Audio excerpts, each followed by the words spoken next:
जिस कैफियत का इजहार मोहतरम प्रोफेसर आमिरुल्लाह ख़ान साहब अभी कर रहे थे, तो इसी बात को कलीम आजिज़ ने कहा था कि वो सितम न ढाए तो क्या करे, उसे क्या ख़बर के वफ़ा है क्या, तू उसी को प्यार करे है क्यों, ये कलीम तुझको हुआ है क्या। तो ये थे मोहतरम जनाब आमिरुल्लाह ख़ान साहब, और बहुत ही बुनियादी और अहम निकात की तरफ उन्होंने रहनुमाई की। बज़्म सुखनवरा हैदराबाद में एक बज़्म है और उसके ज़िम्मेदार हैं प्रोफेसर आमिरुल्लाह ख़ान साहब, और लामकां को मकां अता करते हैं। जी मोहतरम हज़रात, आज के इस प्रोग्राम के वक़ार और एतबार के लिए ये बात काफ़ी है कि हम सब के बुज़ुर्ग और माइनॉरिटीज़ और मुख्तलिफ़ सोसाइटीज़ के लिए दिमाग की तरह काम करने वाली शख्सियत प्रोफेसर अमिताभ कुंडू साहब तशरीफ़ रखते हैं। उनके इखलास की अलामत है कि जब उनके सामने इस फेलोशिप का ज़िक्र आया, उन्होंने अनकंडीशनली इस प्रोग्राम में शिरकत की ख्वाहिश ज़ाहिर की, और अल्लाह का शुक्र है आज वो हमारे दरमियान मौजूद हैं।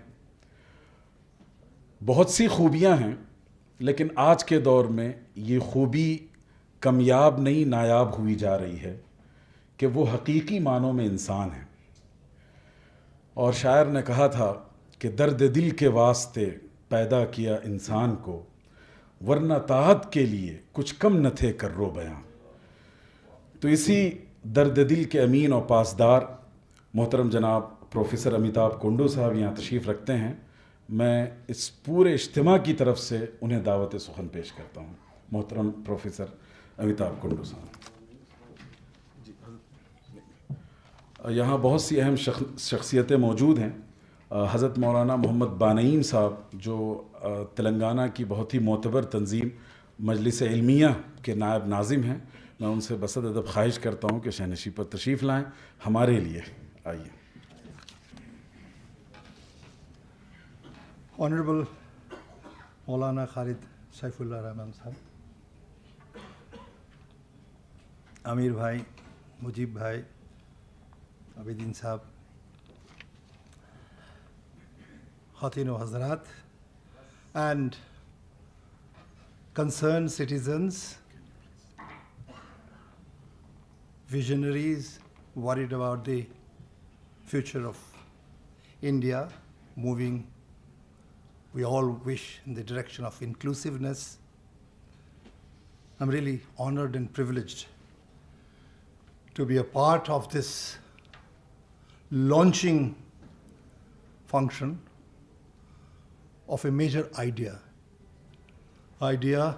of bringing modernity, technology, the concern for communal harmony and inclusive India to the people who are responsible for leading the religious beliefs, interpreting them, taking them to the people. मैं समझता हूँ कि जैसे मुजीब भाई और आमिर भाई ने कहा कि एक तरफ तो रिलीजियस मजहबी डिस्कोर्स है, स्क्रिप्चर्स का इंटरप्रिटेशन है, लोगों तक पहुँचाना, उसमें जो एसेंशियल वैल्यूज़ हैं उसको कम्युनिकेट करना एक बहुत बड़ी जिम्मेदारी है। लेकिन उसके साथ में अगर ये महसूस किया जाता है कि एक मॉडर्न कॉन्टेक्स्ट हो, कॉन्स्टिट्यूशन, लीगैलिटी, क्या प्रोग्राम्स हैं, सोशल डेवलपमेंट क्या है, उन दोनों को अगर मिलाया जाए and best of the technology is made available with the concern for the communal harmony and inclusiveness, ये बहुत बड़ा एक मेजर एक्सपेरिमेंट होगा। आज सुबह जब मैं तैयारी कर रहा था, मेरे एक दोस्त मुझसे पूछा कि इस विज़न के बारे में जिसमें तुम जा रहे हो, मैंने बताया एक मेजर सोशल इंजीनियरिंग का प्रोजेक्ट है, सोशल एंटरप्रेन्योरशिप बिल्डिंग के लिए एक इनिशिएटिव है, जिसमें कोशिश यही की जाएगी कि जो ग्रास रूट लेवल पर जो बिहेवियर को मोल्ड करने के लिए मुस्लिम कम्युनिटी में जो काम कर रहे हैं इनिशियल फेजेस में, तो यह है उन्हें हम किस तरह से बेस्ट पॉसिबल टेक्नोलॉजी दे सकें, उनके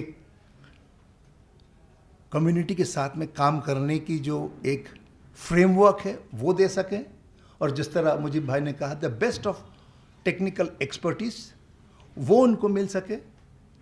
निश्चित रूप से एक बहुत ही रेवोल्यूशनरी कदम होगा, और मैं समझता हूँ कि ये इंक्लूसिव इंडिया के तरफ आगे बढ़ने के लिए एक बहुत बड़ा कदम है। और मैं समझता हूँ कि इस समय जो इस हालत के जिक्र आमिर भाई ने किया, टेंशन्स हैं, कुछ बयानबाजी होती है हमारे फेथ लीडर्स से, उनकी वजह से कंट्रोवर्सी होती है, गलत फहमियाँ टेंशन्स में बदल जाती हैं। ऐसे सिचुएशन मुझे लगता है कि religious faith, doctrines and principle को मॉडर्न कॉन्टेक्स्ट में ढालने की बहुत ज़रूरत है। तो मेरे मार्क्सिस्ट दोस्त ने कहा तो आप हैदराबाद जा रहे हैं यहाँ मुस्लिम लीडरशिप को समझाने के लिए किस तरह से मॉडर्निटी को लाना चाहिए। क्या आप नहीं समझते कि हिंदू मजहबी जो लीडर है उनको ज़्यादा समझाने की ज़रूरत है? अगर गलत फहमियाँ हो रही हैं तो उनका जिम्मेदारी इस समय तो काफ़ी हद तक हिंदू लीडर्स पर पड़ता है। तो आप बनारस क्यों नहीं जाते? अब हरिद्वार क्यों नहीं जा रहे हैं? अब हैदराबाद जाके मुस्लिम लीडरशिप को क्यों समझाने की कोशिश कर रहे हैं कि मॉडर्निटी, टेक्नोलॉजी उनके डोर स्टेप पर आना चाहिए? सही है, मेरे ऊपर उन्होंने व्यंग्यात्मक कमेंट किया, सार्कास्टिक कमेंट किया, तो मैंने कहा देखिए जिस दिन मेरे पास कोई दावत आएगी हिंदू परिषद से या किसी भी संस्था से, मैं वहाँ भी जाने को तैयार हूँ। मैं बताना चाहता हूँ कि ये बहुत ज़रूरी है कि एक तरफ बिजनेस प्रिंसिपल्स, मॉडर्निटी, टेक्नोलॉजी, दूसरी तरफ रिलीजियस प्रिंसिपल, और दोनों में अगर कन्वर्जेंस न हो तो निश्चित रूप से एक डिस्कॉर्डेंस आ जाता है, कॉन्फ्लिक्ट्स आ जाता है। इसलिए अगर ये पूछे जाए कि क्या आप मैसेज क्या दे रहे हैं, मेरे दोस्त ने कहा कि साहब मुस्लिम लीडरशिप को, रिलीजियस लीडरशिप को समझाने की ज़रूरत है, मैंने कहा मैं ये मैसेज नहीं दे रहा हूँ। मैं समझता हूँ कि इस्लाम के बारे में बड़े मिथ्स हैं, बड़े मिसअंडरस्टैंडिंग पैदा किए जाते हैं, फैलाए जाते हैं। अभी मैंने एक स्टडी किया है, डिस्क्रिमिनेशन इन इंडिया। कोरोना के पीरियड में कितने मिसअंडरस्टैंडिंग फैलाए गए कि इन कम्युनिटी की वजह से ये हो रहा है, ये इन्होंने ये किया। तो हमने उसको देखा कि क्या उसका लेबर मार्केट को फ़र्क पड़ता है। ये जो व्हाट्सएप यूनिवर्सिटी है जिसके ज़रिए सारे जो मिसअंडरस्टैंडिंग मज़हबों के बारे में जो फैलाया जाता है, उसका क्या वाकई कोई असर होता है या लोग पढ़ के हंस के भूल जाते हैं? हमारी स्टडी बताती है कि असर लेबर मार्केट पे बुरा पड़ा। शेड्यूल कास्ट, शेड्यूल ट्राइब की अनएम्प्लॉयमेंट रेट कोविड पीरियड में बढ़ गया, लेकिन उससे भी ज़्यादा शहरों में मुस्लिम अनएम्प्लॉयमेंट रेट बढ़े। तो मैं समझता हूँ कि जो मजहबी कन्फ्यूजन्स हैं इसको दूर करने की ज़रूरत है, और हर रिलीजन में जो फेथ लीडरशिप है उसके लिए एक विंडो खोलनी ज़रूरी है कि हम मॉडर्न कॉन्स्टिट्यूशन को, लीगल सिस्टम को, एडमिनिस्ट्रेटिव प्रोग्राम्स को, इंटरनेशनल जस्टिस को, इन सारी चीज़ों को उन तक पहुंचा सके। मैं दो वाक़े आपको सामने रखूंगा। असगर अली इंजीनियर एक सोशल विजनरी थे, इस्लामिक स्कॉलर भी थे। उन्होंने एक कॉन्फ्रेंस में मेरी गुफ्तगू हुई उनसे। उन्होंने कहा इस्लाम एक बहुत ही प्रोग्रेसिव रिलीजन है। उन्होंने बाकी रिलीजियस मज़हबों से कंपेयर करके बताया कि मॉडर्निटी इसके अंदर भरी हुई है, लेकिन जैसा मुजीब भाई कह रहे थे ये पहुंच नहीं पा रहा है।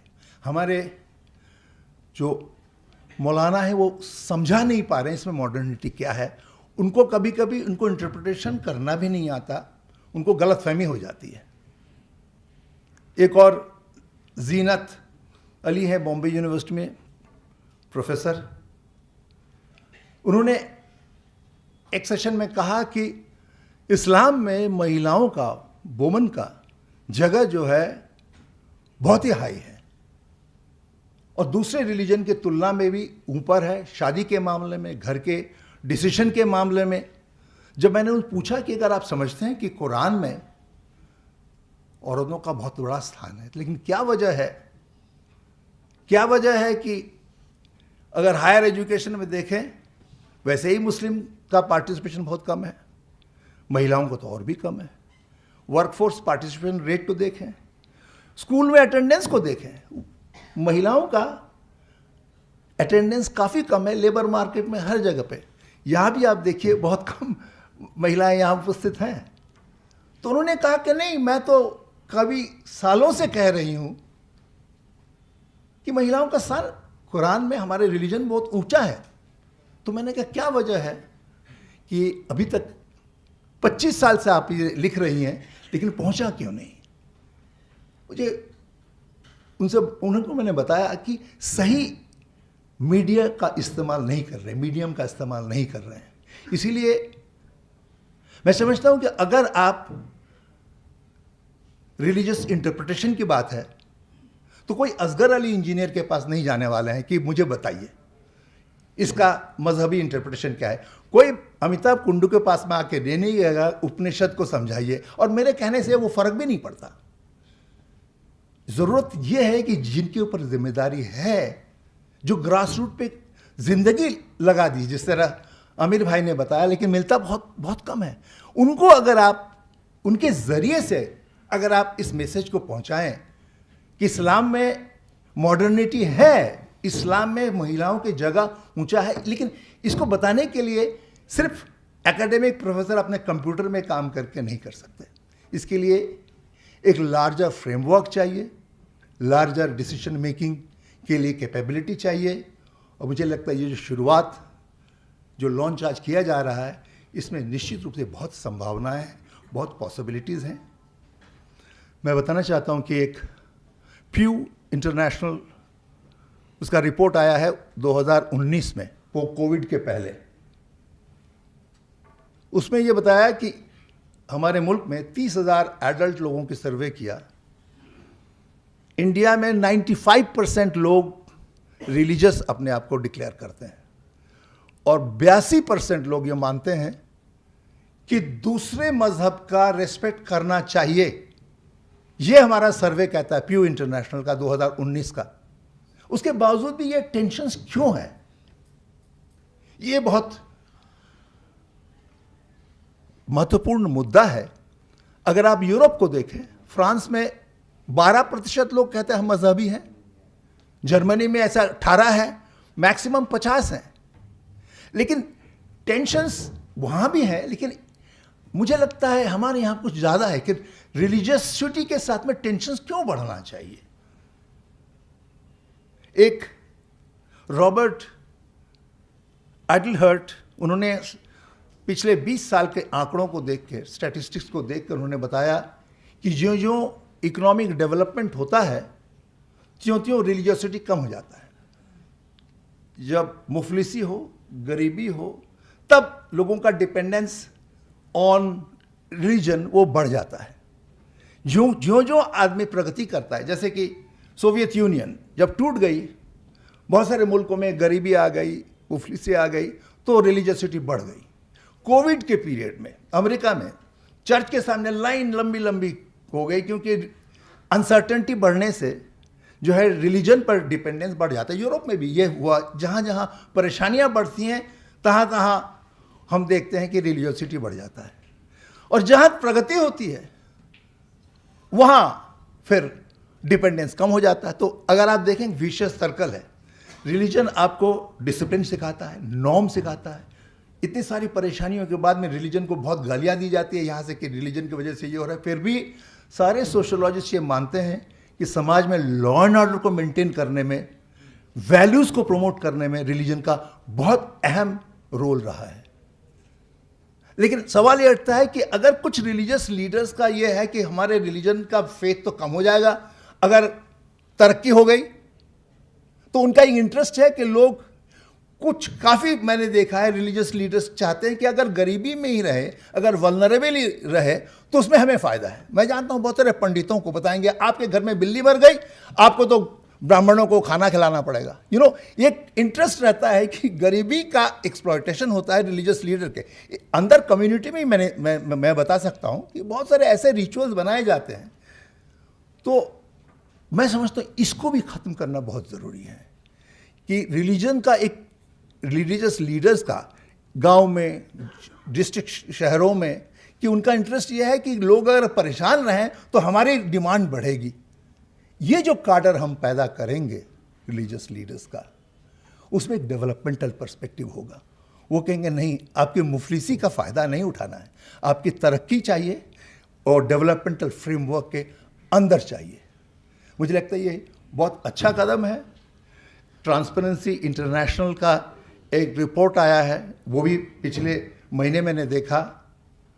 उसमें ये बताते हैं कि जिन मुल्कों में रिलीजियोसिटी ज़्यादा है, जैसे कि Afghanistan, Iran, Iraq, Pakistan, Cambodia और इंडिया, वहाँ करप्शन का इंडेक्स जो है, ट्रांसपेरेंसी इंडेक्स कहता है, वो काफ़ी हाई है।